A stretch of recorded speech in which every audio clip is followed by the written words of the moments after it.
I was a worn-out truck driver, fighting through a savage storm to meet an impossible deadline. I stopped to help a family stranded on the shoulder. I towed their car for free.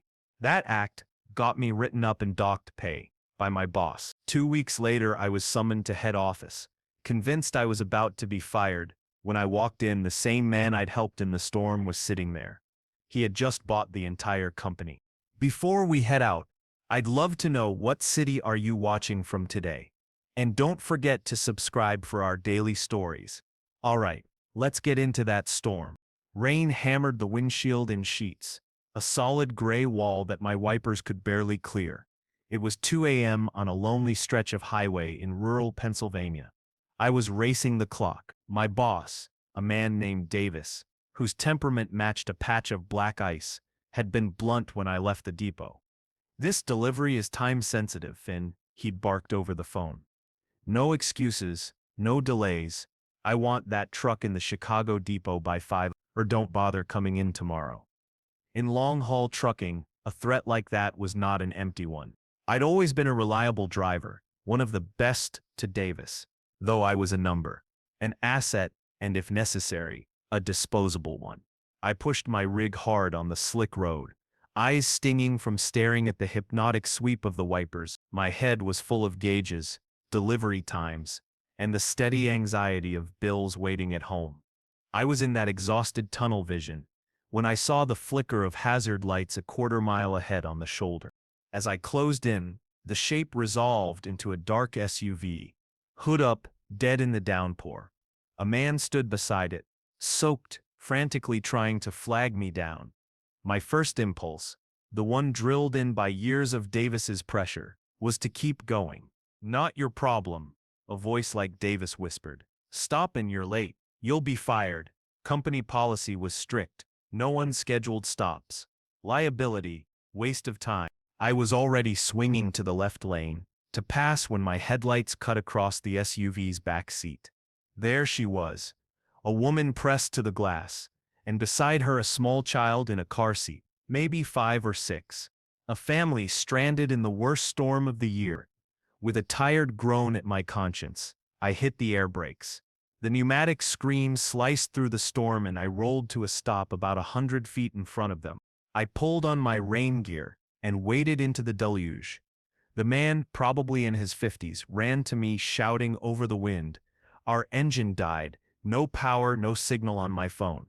I told him to get his family back inside and warm up while I checked things out. The car was a new model and completely dead, not something I could fix roadside. They needed a tow, and in that weather help would not arrive for hours, if at all. I looked at him and saw pure panic as he glanced at his wife and child. I made a choice I knew would cost me my job. "I can't leave you here," I said. "I'll tow you to the next town. There's a motel about 20 miles down the road." He protested. My delivery, my deadline, but I answered simply, "Some deliveries are more important than others." The next 20 minutes were a blur of cold, heavy work. I fetched heavy-duty tow chains from my toolbox, and with his help secured the SUV to the back of my rig. We moved off at a slow, careful crawl, the family's dead weight pulling behind me. We rode in silence for most of it, save the occasional check-in over the CB radio from their car. When we finally arrived at the bright lights of a roadside motel close to 4 a.m., I unhooked the SUV. The father, whose name I learned was Warren, came to my cab window with a wet, crumpled wallet. "I don't have much cash," he said, pushing a few bills through. He wanted to pay for time and fuel. I looked at the money, then at his exhausted, grateful face. "No," I said, gently pushing the bills back. "Get your family inside. Get them safe and warm. That's what matters." He held my gaze for a long moment, eyes sharp and intelligent, and said quietly, "Thank you. I won't forget this." We shook hands, a firm grip between two men in the rain, and I watched them disappear into the lobby. The warmth of doing the right thing turned cold when I checked my dash clock. 4:15 a.m. I was more than 200 miles from my destination, and my delivery was due in Chicago in 45 minutes. I wasn't just late, I was catastrophically late. The rest of the drive was lonely and tense. The storm broke as the sun rose, dyeing the wet sky in bruised pinks. I pulled into the bustling Chicago depot just after 9 a.m., 4 hours past the deadline. The morning shift drivers looked at me with the pity reserved for anyone about to face Davis. I didn't wait long. My phone buzzed with a two-word text. My office now. Davis's workspace was a cramped, joyless cube, smelling of stale coffee and quiet frustration. He sat behind a cluttered desk, a large, balding man with a permanently flushed face. He didn't offer me a seat. "You're 6 hours late, Finn," he growled, his voice low and dangerous. He'd calculated the missed time, 6 hours. The contract's penalty was $5,000 an hour. "You've cost the company $30,000, he said. "Do you have anything to say before I fire you and have you blacklisted from every logistics firm in the country?" I stood there, wet and exhausted, but with a clear conscience. I told the truth about the storm, the SUV, the family, and the lack of cell signal. I explained that a tow truck wouldn't have reached them. "I made a judgment call, Mr. Davis," I said, steady. "There was a family in danger. I couldn't leave them." Davis listened, then laughed. A short, mirthless burst. "Judgment call?" he sneered. "I don't pay you to make judgment calls. I don't pay you to be a hero. I pay you to move 30 tons of high-value cargo from point A to point B on time." He leaned forward, fury on his face. From a corporate standpoint, he was right. I had failed. But on a human level, I knew I'd done the right thing. I stood quietly and let him rage, prepared for the worst. He didn't fire me. He did the next worst thing, humiliation. "You're not worth the paperwork of firing right now," he spat, "but the $30,000 will come out of this depot's budget and out of your pay." He suspended me for 1 week without pay and handed me a final written warning. "One more unauthorized stop, and you're gone for good." He shoved the form toward me and told me to leave. I walked out with my head up, but my future and finances dented. That week was quiet, stressful, and demoralizing. I spent it applying for other jobs, trying to explain the suspension. I wondered if Davis had won, if my single act of decency had cost me everything. On the Friday of that week, an email arrived from corporate, from an executive assistant I didn't recognize. It was brief and terrifying. A summons. Davis and I were to report to the CEO's office in New York City on Monday for a formal review of the incident. My heart pounded. A meeting with the CEO meant final judgment.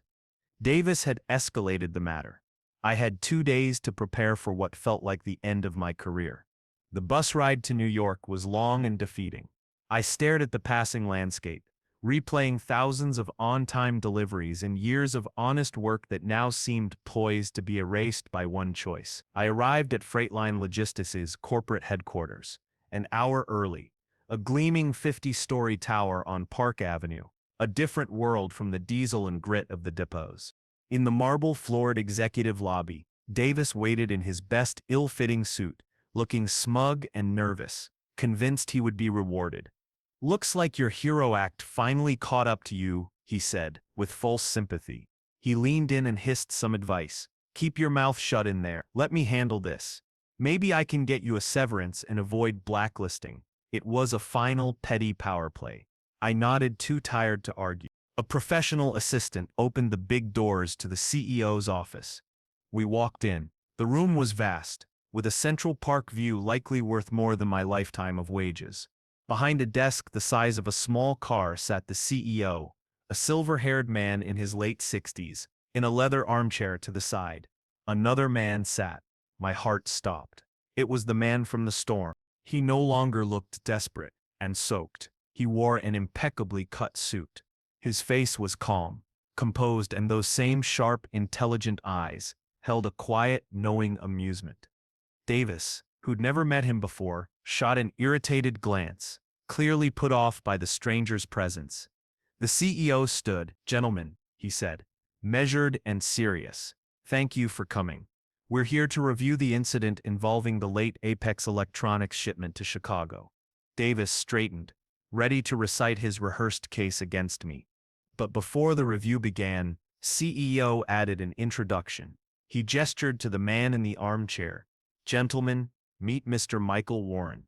As of last month, Mr. Warren's private investment firm, North Star Capital, completed a majority acquisition of this company. He is our new owner and chairman of the board. The room seemed to tilt. Davis's smugness collapsed into horror as the recognition hit him.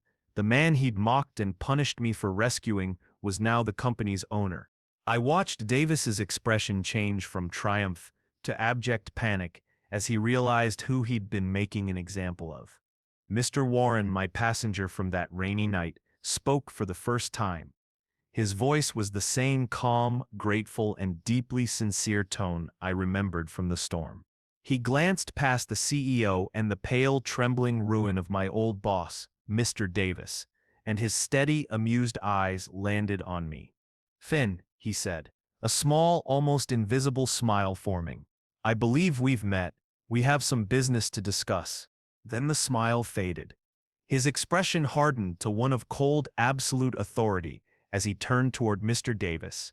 "But first," he said, voice like ice, "I believe you owe my friend here an apology." I stood in that vast, silent office, my heart pounding, stunned by a current of disbelief and a rising, impossible hope. The man from the storm, Mr. Warren, now the new owner of the company, had called me his friend and demanded an apology from my boss. Davis, who had been a smug little tyrant minutes earlier, now looked cornered and terrified. His face lost color. He opened his mouth and no sound came out. "I am waiting, Mr. Davis," Warren said, his tone low and dangerous. Davis finally turned to me, eyes wide with pleading panic. "Finn," he stammered in a tight, breathy voice. I apologize. It was a misunderstanding, company policy. I had no idea of the circumstances. I'm very sorry if I was harsh." His apology was limp and insincere, the kind offered out of fear rather than remorse. Mr. Warren was unimpressed. He looked at Davis with deep disappointment and disgust. "Harsh, Mr. Davis," he repeated, ice in his words. "No, you were petty. A small man in a small office, drunk on a little bit of power, who chose to punish a good man for an act of selfless compassion." He rose and walked deliberately to the window, overlooking the city. "I've spent the last 2 weeks, since I met Mr. Riley," he continued, using my last name for the first time, a small significant mark of respect, "doing a very thorough review of this company. I've read anonymous employee reviews about your Chicago depot. I've seen high turnover rates. I've found complaints filed against you and quietly buried. I've read reports on your management style." He stepped toward my visibly shaking boss. "You have fostered a culture of fear, Mr. Davis," he said, voice a low, furious whisper. "A culture that values deadlines over decency. A culture that would let a driver leave a family with a small child stranded in a deadly storm for the sake of a shipping contract." He shook his head. "That is not efficiency. That is moral bankruptcy." He returned to the desk and looked at the former CEO, who nodded grimly. The verdict was clear. "That is not how my company will be run," Mr. Warren said, voice firm and final. "And you, sir," he looked directly at Davis, "will not be a part of it. Effective immediately, your employment with Freightline Logistics is terminated. You may return to Chicago to clear your desk. Security will escort you from the building." Davis collapsed into a chair, broken and defeated, as two large, impassive security officers entered. With the ruin of Davis's career scattered across the carpet, Mr. Warren turned to me with a warmer look. "Finn," he said with a small, wry smile, "I seem to have a problem. One of our major regional depots in Chicago, a critical hub, no longer has a manager." I stared, numb as my world shifted. "I need someone to run it," he continued, eyes serious and challenging. "I need someone who understands that our most important assets aren't trucks, contracts, or schedules. They are the decent, hard-working people who drive for us. I need someone who knows when to follow policy and when it's right to break it." He stood directly before me. "I need someone with character, son. Someone like you. The job of Regional Operations Manager for the Chicago Depot is yours if you want it." I was speechless, vertiginously shocked. An hour earlier, I'd been certain I'd be fired and blacklisted. "Sir, Mr. Warren," I stammered, voice thin with disbelief. I'm just a driver. I don't know management. I don't have a college degree. He raised a hand and smiled. Genuine and kind. You know how to treat people with respect, Finn. You can make a tough call under pressure. You put human life ahead of profit. That is the one part of management that can't be taught. Everything else I'll teach you myself. He clapped me on the shoulder. Your training starts Monday. In 10 unbelievable minutes, my life had been rewritten. An hour ago I was a dead man walking in this industry. Now I was a regional operations manager, with the most decent and powerful man in the business as my mentor. The worst day of my career had impossibly become the first day of the rest of my life. I left the 50-story tower on Park Avenue, feeling untethered from my old life. Davis was gone, guided out a side door by security. The former CEO shook my hand with a new, respectful look. Mr. Warren, the man from the storm, gave me one last clap on the shoulder. See you in Chicago on Monday, Finn. We have a company to rebuild. The bus ride back felt dreamlike. I wasn't looking at a bleak, uncertain future anymore. I felt like I had a stake in the landscape passing by. I held the crisp new business card, Finn Riley, Regional Operations Manager, and it hardly felt real. Monday morning in Chicago. The depot air was still thick with fear and resentment. News of Davis's spectacular firing had spread fast. Drivers looked at me with a mix of awe and suspicion. They didn't know the whole story. My first act as manager wasn't taking Davis's messy office. It was walking the depot floor, gathering every driver, mechanic, and dispatcher, and telling them the entire story. The storm, the stranded family, the tow, the punishment, and the new owner who'd built his philosophy around one simple act of kindness. This old way ends now, I announced, my voice echoing through the diesel-scented space. This depot will not run on fear and impossible deadlines. It will run on respect. We're not cogs in a machine. We're a team, and we'll look out for each other. Change didn't happen overnight. Suspicion lingered, but slowly we began to rebuild. I didn't manage from behind glass. I worked alongside them, in trucks turning wrenches, learning their struggles because they were my struggles. I renegotiated deadlines with corporate to be realistic.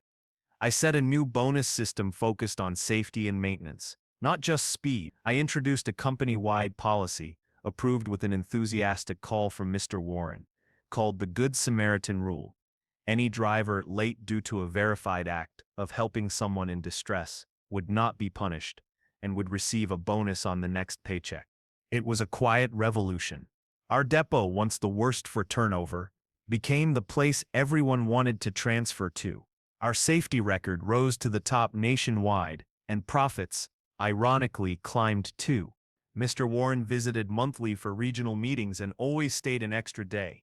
He became more than a boss, a mentor, a friend, and the closest thing to a father I'd had since mine passed. He taught me business and leadership. I taught him about the lives of the men and women who were the engine of his new enterprise.